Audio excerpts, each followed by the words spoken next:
Hello everyone, I hope you're well. I just thought I'd make this video tonight about the small boat migrant who smuggled himself into Britain and claimed to be 17, but he was really an ex-ISIS fighter aged 42.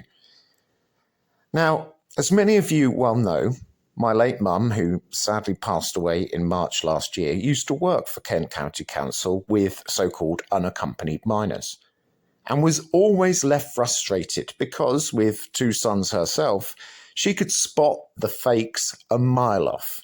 She used to say, "Come on, mate, you've got chest hair, a beard growing down to your navel, faded tattoos." And whenever she raised these concerns with top brass at Kent County Council, she was constantly rebuffed. She used to say, "Come on, we need to x-ray this guy or get his dental scans because he is definitely over the age of 18. But was always met with the same response: "We can't do that, Eileen, because it's against their human rights." Against their human rights. Can you believe that? This is why I fundamentally believe that we need to scan on arrival, fingerprint, bone scans, x-rays, dental scans, whatever it takes to actually find the chances.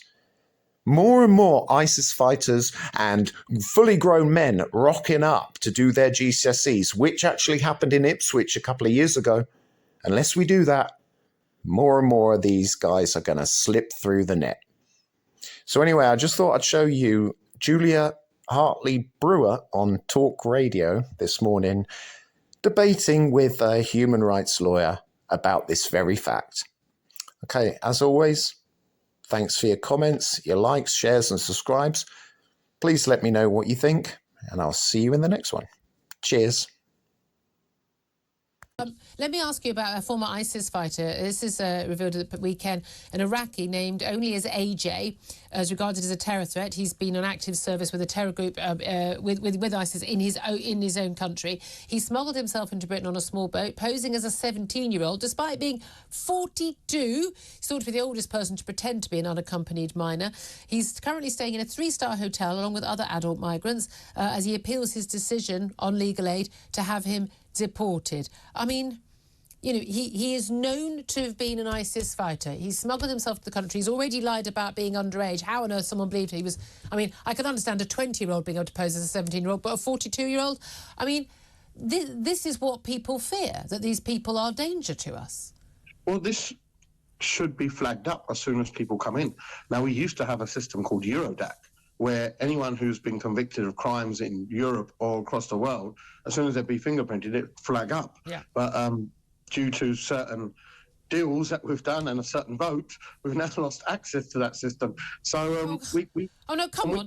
But that's a stupid decision by the EU, because why wouldn't we want to? And the UK government. The UK government should have set up their own system. And surely, if you're going to do this, you should set up your own replacement systems. You can't argue, hold on, that it's the EU's fault we don't have any return agreements. It's the EU's fault we don't have any Eurodac.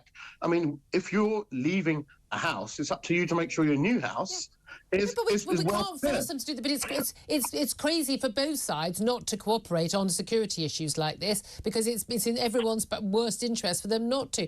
But at the end of the day, he's been identified. They know who he is. Yeah, which is good. And he's still in the country. Yeah, well, it's up to the Home Office. Freely. The Home Office can detain anyone at any time in a detention centre. That's what detention centres are for. Now, someone at the Home Office has decided, well, actually, he's not that much of a terror threat. We'll tag him and track him, and we don't have to detain him, or we'll make him sign on every week, like a lot of immigrants have to do, and keep an eye on him. Or maybe the detention centres are full, but they can detain him at any time. In fact, whilst we speak, Julia, they can go out there, send a van, and detain the person. And yet the Home Office will tell you, do you know what they'll do if you ask them for a comment? Yeah. I'm sorry. No comment. We don't comment on individual cases. But, yeah, that's it. That's the line. But this tells us about the sort of people who are handling these cases, though. OK, I mean, suspicious officials did check his fingerprints against a European-wide database of asylum seekers. His true identity was exposed and he was apprehended. But apparently he's got fading tattoos. That's how old he is. His tattoos are fading. He's got a thick beard, lines on his forehead and around his eyes. He looked clearly You know, he's got receding hair, for goodness sake. He's clearly not 17 years old. But he applied for asylum on the unaccompanied asylum-seeking child system and was put in local authority care with under-18s in London. The people working in this system are clearly abjectly incompetent. That's nothing new. We've been saying that for about 7-8 years on this show. So, yeah, if you're working in a supermarket one week on a till, and the next week the Home Office say, here you go, here's complex immigration law and international human rights law, make a decision on this, I think you might be a little bit out of your depth. I'm pretty sure that all the people working in my local Waitrose on the till would manage to spot a bloke wasn't 17, he was 42. Yeah, pretty much, because they probably do that when it comes to sale of alcohol. Yet the Home Office, for some reason, continues with its broken system, continues with its broken recruitment policy, continues to make decisions that are wrong. We know 50% of these decisions appealed by the Home Office against the Home Office are wrong anyway. Yeah. It takes a year to make a decision, and it's wrong. Yeah. And what are you going to do? I mean, this is totally Can I just broken. say, though? No one admits it, just papering over the cracks. British Civil Service, best in the world. 8:33.